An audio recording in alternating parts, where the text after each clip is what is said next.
Okay, be going over homework 1, part 3, where we have a CSTR, we have a reaction happening inside, and we have some coolant, a jacket around it that is pushing cooler water through it at about 300 degrees. And we're going to be messing around with Python and seeing what happens, modeling what happens when we increase the coolant temperature from 300 to 305, where less cooling is happening. But before we do that, we're going to derive some equations like the mass balance and the energy balance so that we can use those to model our problem. So to start out with, I have our knowns right here, so what we know, and then I have our kind of diagram right here that kind of shows what we have going on. So we have Q going in, we have a initial concentration of CAI, and this is going in, this is getting mixed around, it's reacting. We have a set volume, rigid volume at 350 Kelvin, and then we have Q and CA leaving. The Q's are matching because we're in a steady state. What's going in is also coming out, and this CA right here and this CA right here are also equal to each other because we're saying we have a uniform mixing going on, so the concentrations are equal once it leaves. And then we have our cooling around here at 300 Kelvin. It's coming in this way and going out that way.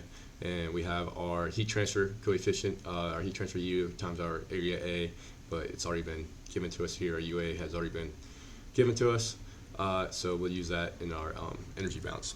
So to move on, we'll write down some equations that we do know currently, which is our rate law. We know that it's a first order reaction, so we have negative RA equals KCA, but we have just a normal K here, and this gives us K naught right here.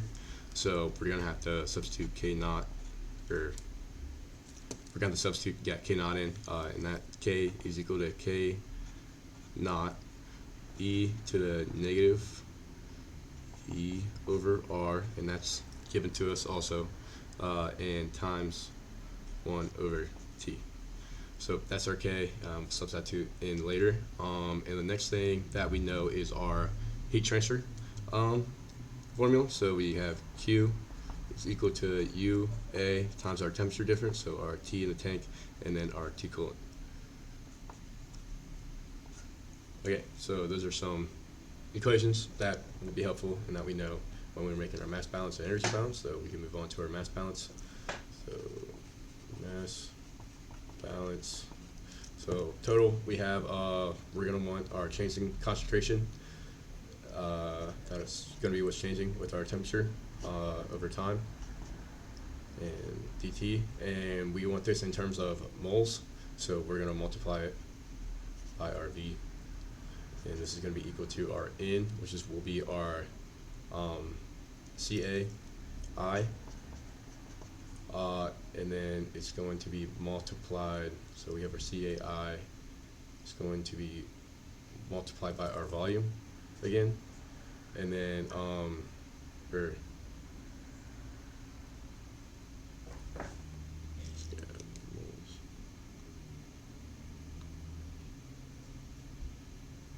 going to be multiplying it by our Q, because we have moles over liters, and so we need liters over minutes, so Q. And that'll give us our moles over minute. And then we're going to subtract it by what's coming out, so that'll be Q again, and then our CA. And next we'll have our generation. So, well, not technically generation, we'll have our consumption of our A product, or A reactant, since this is all based off of respected to A, so it'll be coming out, and so we just have K C A and then times our volume. And then this K will have to be substituted out later, but we can go ahead and divide by V and get our dCA and dt by itself, so that we can use that in Python later for our right hand side. And that will be dCA over dt. We can also go ahead and take out a Q right here and just do Q over V equals CAI minus CA minus our KCA, and then our V cancels, so we're just with KCA. Okay, so that's our mass balance right here, pretty easy. And then onto our energy balance, we want joules per minute. So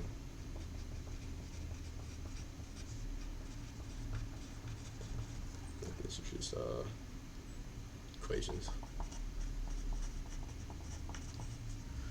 Have our equations. Our energy balance, we want joules per minute. So we want our heat capacity, obviously. We're gonna want our rho, and we're gonna want our we're gonna want our volume of the whole thing. So that, and then our temperature, and that's it. And then we're going to want to put it over time. And the only thing changing here is our temperature. The only thing changing here is our temperature, and these are staying constant. We have a strict volume. Our heat capacity and density aren't changing at all because we have a constant concentration. So just dT or dT is equal to, and then we have what's coming in. So that will be our Q again, and then our C, and then our density again, and then we want the temperature difference that's going on because of our heat capacity. So T in minus T, and then we'll do the same thing for our, or no, we won't.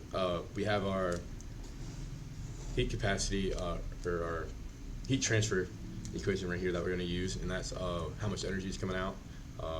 So that'll be subtract. And then it's just UA, our heat transfer coefficient, times our area and our temperature difference between our batch reactor and our coolant.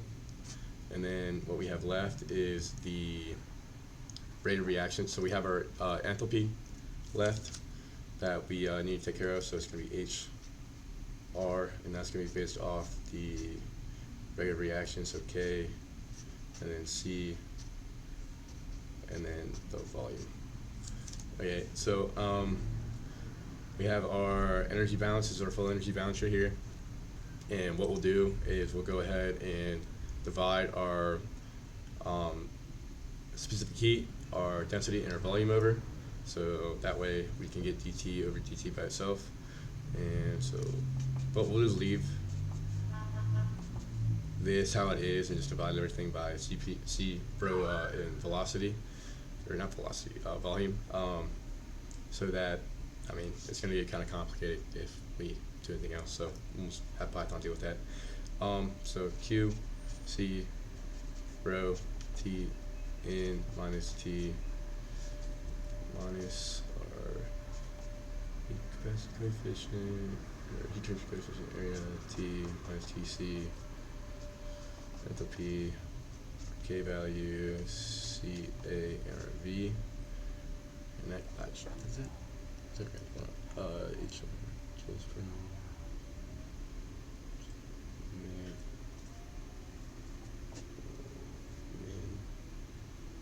CA, which is liters over,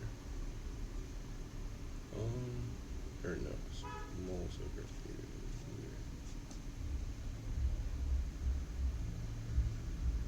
Oh, net moles on the bottom.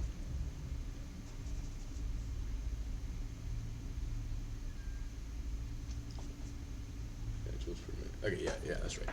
Okay, yeah, so this is our oh yeah, I gotta put it over. C, rho, and V. Okay, so that's our dt, and that's our energy balance right here. So we can go ahead and take our mass balance or an energy balance and put it into Python, and we can get our model using our right-hand side and our IVPs. So we'll go ahead and do that.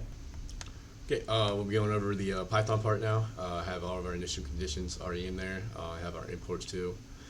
So we can define our right-hand side now. So right-hand side, we have an independent of t, and then of y.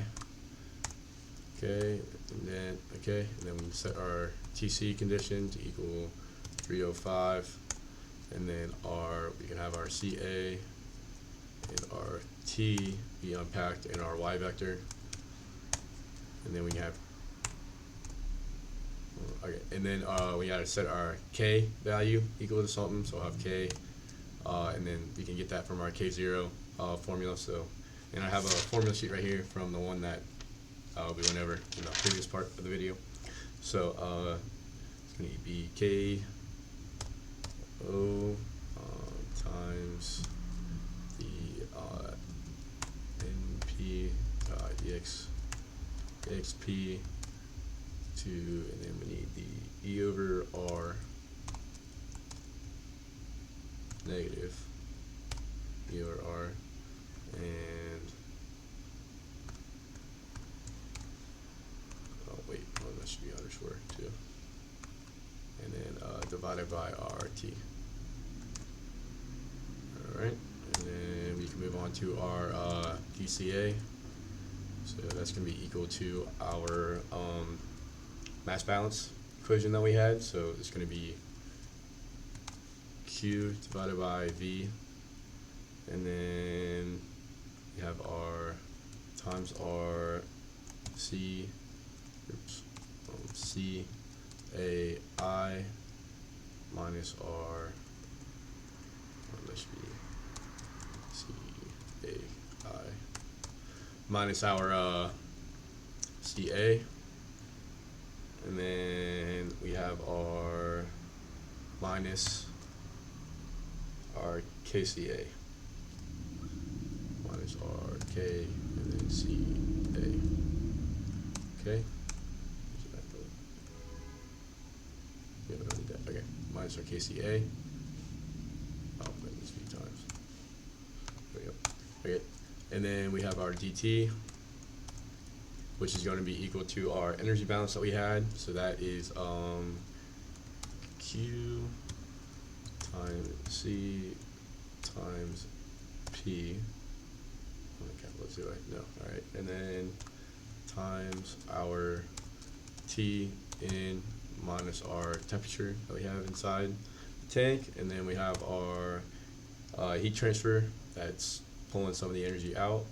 So that would be UA times our batch reactor temperature minus our coolant temperature, and then we have our, and I messed up something on the previous part of the video, the generation term for energy, it should be plus HR, not minus HR. So HR,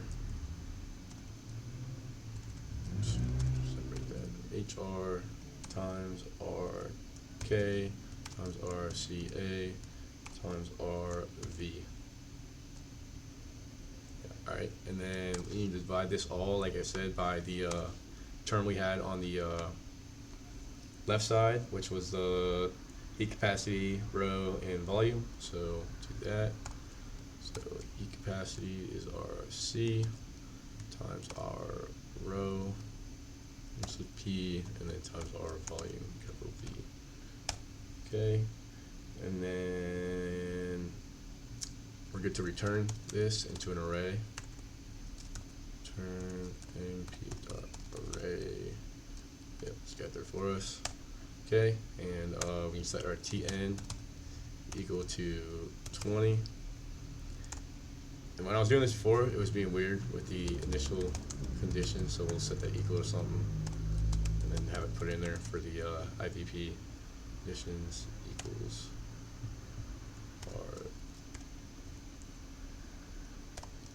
CA underscore SS, and then T underscore SS. Okay, and then we can have our result equal to our SP dot into great dot solve. So that looks like it has what we need there, except for our method to be Redal. And we want our dense output so we can pull back numbers when we make our graph. Dense output equals true. Okay. So we can see if this works. Shift enter. Oh, we need a colon in. What the? What just happened? Just like click something. Oh, alright, cool. Hopefully I didn't miss anything up. I didn't see. Anyway, so shift enter. Forgot a comma. Where? Oh, right here. Okay, try it again. B is not defined. A little small b somewhere probably. Right here.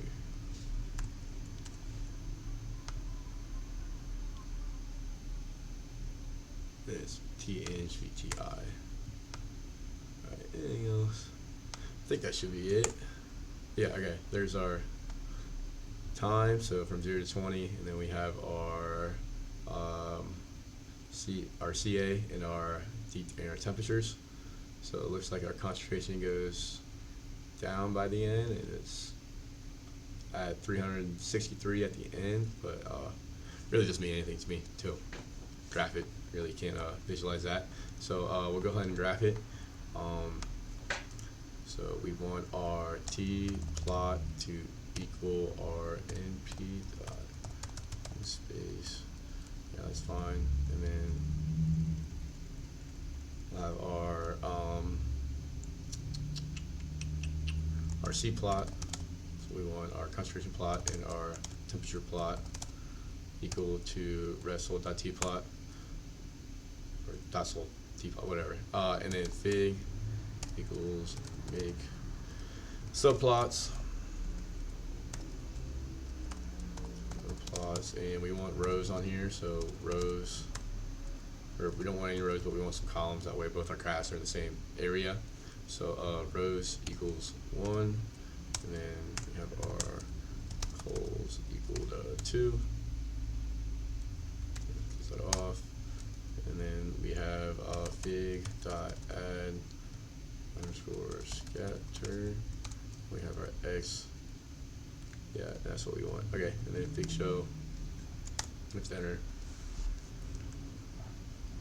See if it works here. All right, yeah. All right. So here's our graph with the. We set our coolant temperature at 305 when it's colder, and you can see as our concentration gets lower, our temperature is getting higher. Because obviously, for the rate of reaction, when the temperature goes up, our rate of reaction is also going to go up. So it's going to drop, but we're also adding in more of our A reactant every time. We have a steady flow coming in, so every time it comes up, the concentration starts to go back up, and then the temperature also starts to go back up as soon as that comes in. So it starts dropping, temperature goes up on the other side, so it's kind of an inverse relation right there. But yeah, so that's the graph. We use our right hand side to define our dCA and dt, and we use our integrate solve IBP to run it back through and through to push forward in time, and we got our plot from that. So yeah, so that's it for the Python.